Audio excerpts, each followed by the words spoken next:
투아렉을 구매할 때 1억을 태운다 라는 얘기를 지금 여러 번 드리고 있는데, 장거리 출장이 많으신 분들이면서 여유가 있으신 분들은 저는 이 차를 추천하고 싶습니다.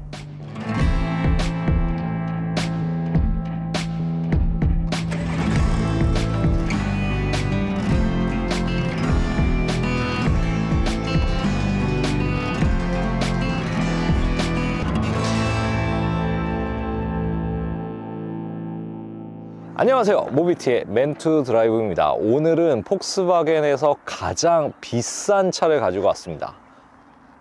보시면 감이 오시나요? 바로 투아렉입니다. 이 R 배지가 달려있는 투아렉을 저희가 가지고 왔어요. 폭스바겐에서 현재 가장 비싼 차, 가격이 얼마인지 아세요? 1억이 넘어요. 폭스바겐이 1억이 넘는 차가 있다는 것 자체도 좀 생소하실 수 있는데, 투아렉은 그만한 가치가 있는 차라는 걸 조금 여러분께 보여드리고자 가지고 왔습니다. 투아렉이 과연 R라인이 어떤 가치가 있는지 한번 살펴보도록 하겠습니다. 자, 투아렉 외관부터 좀 살펴볼게요. 23년형이 약간의 페이스리프트가 되면서 전면을 좀 강조를 많이 했어요. 가장 중요한 부분 뭐냐? 바로 매트릭스 LED 헤드램프가 들어갔다는 부분입니다. 이 헤드램프는 가장 낮은 그레이드부터 최상위 그레이드까지 모두 다 동일하게 적용됐어요. 제가 지난번 티구안 시승 때도 말씀드렸는데, 헤드램프 자체는 폭스바겐 그룹들이 다 괜찮아요. 아우디가 특히나 좋았는데 그 부분이 아래 브랜드인 폭스바겐에도 들어가면서 조금 더 좋아졌습니다. 차량의 컬러는 사실 이 블루 컬러가 굉장히 이쁜데 R라인에 조금 최적화된 컬러라고 할 수 있어요. 이 R라인의 포인트들은 전면에 이렇게 R 포인트가 있고요. 측면을 넘어오면 바로 이 휠 타이어가 다릅니다. P0라는 피렐리의 가장 고성능 타이어가 들어가면서 타이어 자체 사이즈도 21인치가 들어가 있습니다. R 배지가 여기 측면에도 좀 들어가 있어요. 그래서 이게 아주 포인트라고 할 수 있습니다. 아, R이 도대체 뭐냐라고 얘기하실 수 있어요. BMW엔 M이 있고요, 벤츠에는 AMG가 있고, 아우디엔 RS가 있습니다. 폭스바겐에는 바로 이 R, 이 R이 가장 고성능 모델을 뜻하는 것이고요. 사실 R이 들어가 있지만 이 차가 R의 성능을 내는 건 아니고, R라인, M도 M팩처럼 폭스바겐에서 약간 고성능을 뜻하는 R 배지를 좀 달아서 디자인적으로 조금 더 스포티하게 보이게끔, 그래서 이렇게 전체적인 디자인을 보면 거의 폭스바겐의 디자인의 흐름과 다르지 않아요. 특히나 선이 깔끔하게 이어져 있는 부분 자체가 기본적인 폭스바겐의 모습을 보이는데, 마지막으로 이렇게 뒷측면까지 딱 이어지는 걸 보면 어디서 많이 보지 않았나 라는 생각이 드는데, 바로 이게 플랫폼 문제입니다. 폭스바겐이 1억이다 라는 이유는 바로 이 차의 전체적인 형상 플랫폼 보시면 아시겠지만, 이 차의 뼈대, 기본적인 이 뼈대들이 람보르기니의 우루스, 벤틀리의 벤테이가, 심지어 포르쉐 카이엔과 공유하고 있는 플랫폼이기 때문에 차량의 휠베이스 사이즈 뭐 이런 거는 조금씩 차이는 있지만, 가장 베이스로 샀었을 때 가장 싸게 살 수 있는 모델이 투아렉이다 라는 부분을 좀 측면을 보면서 좀 얘기하고 싶었어요. 후면을 딱 오면 사실 이 부분은 아우디의 Q7과 조금 동일한 느낌이 들 정도로 아우디와 형상이 좀 비슷하게 되어 있어요. 폭스바겐이긴 하지만 상위 그레이드와의 격차를 많이 줄인 모델이 투아렉이다 라고 좀 얘기를 드리면서 좀 마무리를 하고 싶고요. 마지막으로 좀 R라인 쪽까지 가면 이 배기구 디자인이 조금 더 다릅니다. 그래서 이런 부분들까지 R라인을 마무리했다라는 얘기를 좀 드리고 싶습니다. 그러면 안쪽으로 들어가서 23년형이 되면서 인포테인먼트 시스템이 어떻게 바뀌었는지 좀 보여드리도록 하겠습니다. 폭스바겐 투아렉 실내에서 가장 크게 바뀐 부분은 뭐냐? 바로 가운데 있는 콕핏 자체입니다. 전체적으로 터치로 다 바뀌었어요. 인치 수가 무려 15인치. 옛날 같았으면 거의 모니터로 쓰던 사이즈가 가운데 들어가 있어서 압도적인 모습을 좀 보여줘요. 물론 계기판도 디지털로 되어 있어서 12인치 정도가 들어가고, 12인치에 15인치 화면으로만 보면 굉장히 큰 느낌을 줍니다. 뭐 이런 시계 디자인도 이렇게 바꿀 수 있고, 뭐 내비게이션은 그닥 좋지는 않았어요. 1억의 가치가 좀 있는 부분들을 몇 개 얘기하면, 마사지 시트가 좀 들어가 있어요. 제가 좀 이용해 봤는데 생각보다 괜찮더라고요. 이런 부분들은 상위 그레이드의 뭐 프리미엄 브랜드의 SUV를 타더라도 이런 기능이 없는 경우들도 있거든요. 기능적으로는 너무 좋다라는 생각을 좀 들고요. 뭐 차량의 어시스턴트 프로그램들도 굉장히 잘 되어 있고, 제가 이 차를 딱 탔었을 때 가장 크게 들어왔던 부분은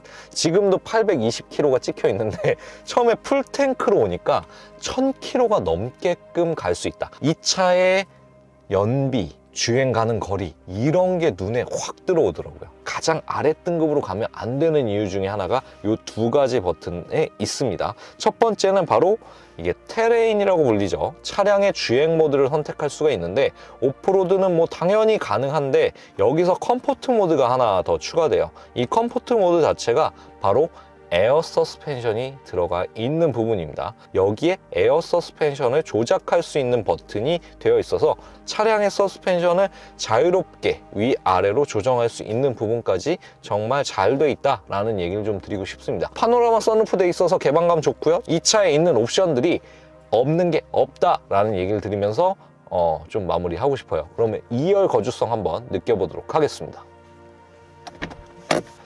사실 1억을 태우는 데 있어서 가장 아쉬운 부분이 어떻게 보면 2열이라고 할 수 있어요. 헤드룸과 레그룸 뭐 전체적인 부분들의 공간에서 부족하다라는 느낌은 아니고요. 차량의 가운데 공조 시스템도 4전으로 되어 있어서 뭐 분리해서 뭐 동작할 수 있는 부분들까지는 굉장히 좋고, 열선까지 있습니다. 가운데 있는 컵홀더의 뭐 디자인이나 형상 자체는 뭐 차량의 프리미엄을 느끼기에는 조금 아쉽지 않나라는 생각이 듭니다. 독서등 정도는 터치로 되는 거 정도 있고, 여기 이런 공조까지 있는 것까진 좋으나 이 차량의 이 가격을 자꾸 생각해 보면 이 뒷자리만 봤었을 땐 그 가격 정도는 하지 않을 것 같은데 라는 생각이 좀 듭니다. 그러면 트렁크로 가서 트렁크 공간까지 한번 살펴보도록 하겠습니다.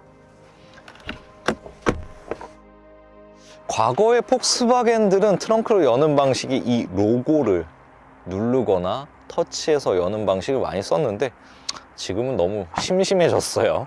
한 가지 특이한 부분이 있다라는 얘기를 좀 드리면, 바로 에어 서스펜션 덕분에 차량의 차고를 내릴 수가 있습니다. 자동으로 이렇게 꾹 누르면 차고가 쭉 내려가요. 최대한 올릴 수도 있고 내릴 수도 있고, 이 에어 서스펜션이 짐을 들었을 때 좀 뭐 차가 너무 높다라는 생각이 들면 버튼을 눌러서 조금 내릴 수 있는 부분이 있고, 트렁크 공간 충분해요. 5인승 모델이기 때문에.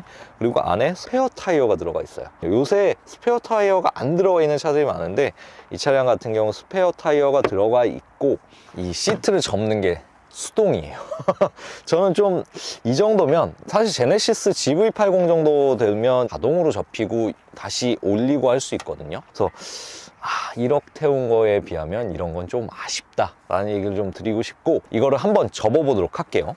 접었을 때 가장 큰 특징은 결착이 되는 부분이에요. 완벽한 평탄화는 되지 않지만 여기에 시트가 들리지 않게끔 딱 결착이 돼서 이런 부분들은 조금 잘 해놨다라는 생각이 듭니다. 3분할이 돼서 접힐 수 있는 부분도 장점이긴 하지만, 어쨌든 이렇게 결착이 딱 완벽하게 된다라는 부분과, 역시 파노라마 선루프 덕분에 개방감이 있어서 좋다라는 부분을 좀 얘기하고 싶습니다. 자, 투아렉을 구매할 때 1억을 태운다라는 얘기를 지금 여러 번 드리고 있는데, 1억을 태웠을 때 가장 좋았던 부분은 바로 주행 성능입니다. 지금도 이렇게 턱을 넘어가고 있기도 하고 엑셀링을 좀 하고 있지만 V6 3.0 TDI 엔진이 들어가 있다는 부분이에요. 디젤 엔진에 있어서 진동과 소음은 피할 수가 없습니다. 하지만 기통수를 4기통 엔진이 아닌 6기통으로 나누는 순간 차량의 성능과 필링이 달라져요. 일단 첫째 조용해지고요. 두 번째 힘이 넘칩니다. V6다 보니까 이 토크감이, 이 당겨지는 힘 자체가 60 정도, 토크가 60 정도 되다 보니까 차량의 성능에 있어서 파워풀한 감성을 느낄 수 있습니다. 두 번째, 이 차량의 가장 큰 핵심적인 요소는 바로 에어 서스펜션입니다. 이 에어 서스펜션이 굉장히 유동적으로 동작을 하면서 제가 탔던 SUV 중에서는 가장 승차감이 좋은 것 같아요. 보도블록 같은 도로를 타고 있는데 그 도로를 그냥 일반적인 아스팔트 도로를 가는 것 같은 느낌을 줍니다. 이 차가 1억이 넘는 차라는 느낌이 여기서 좀 받을 수 있을 것 같아요. 엔진 조용하지, 힘있지, 서스펜션까지 완벽하게 이런 3박자, 거기에 폭스바겐이라면 기본적인 스티어링 휠의 피드백이나 핸들링 자체도 완벽했어요. 제가 이 차를 딱 처음 받았을 때 1000km가 찍혀 있었거든요. 주행 가는 거리가 1000km가 찍혀 있었어요. 딱 그걸 보는 순간 부산 가고 싶다. 왜냐면 이 차라면 안락하죠. 너무 장거리 주행이다? 마사지 시트 키면 되죠. 골프 선수분들도 좀 추천하고 싶은 게 장거리로 이제 골프장을 많이 이동하시는 분들이 많잖아요. 뭐 트렁크 공간도 넉넉하고 이 에어 서스펜션과 함께 이동을 한다면 피로도가 적겠다. 그러니까 장거리 출장이 많으신 분들이면서 여유가 있으신 분들은 저는 이 차를 추천하고 싶습니다. 투아렉 시승까지 이렇게 좀 진행을 좀 마무리를 해봤습니다. 뭐 전체적인 디자인만 봤었을 때는 이게 1억이야? 이게 1억이야? 라고 여러 번 물어보실 수도 있어요. 하지만 차를 운전했었을 때만큼은 이 차는 1억의 가치가 있다라는 얘기를 좀 드리고 싶어요. 마무리하면서 이게 아빠차로 이렇게 괜찮은 부분들이 몇 가지가 좀 있어서 좀 얘기하고 싶었던 게, 첫 번째는 바로 서스펜션입니다. 이 서스펜션의 이 안락함은 컴포트로 달렸을 때 이 필링을 잊어버리지 못하겠어요. 두 번째는 바로 연비 플러스 장거리 주행이 가능하다라는 부분이에요. 사실 이 차는 V6 3.0 TDI 엔진이 들어가 있음에도 불구하고 차량 자체가 한 번 주유했었을 때 1000km 이상도 주행할 수 있다라는 얘기를 들었거든요. 제가 봤었을 땐 그 정도 능력과 장거리 주행하면 전혀 피곤하지 않을 만한 차다라는 얘기를 좀 드리고 싶어요.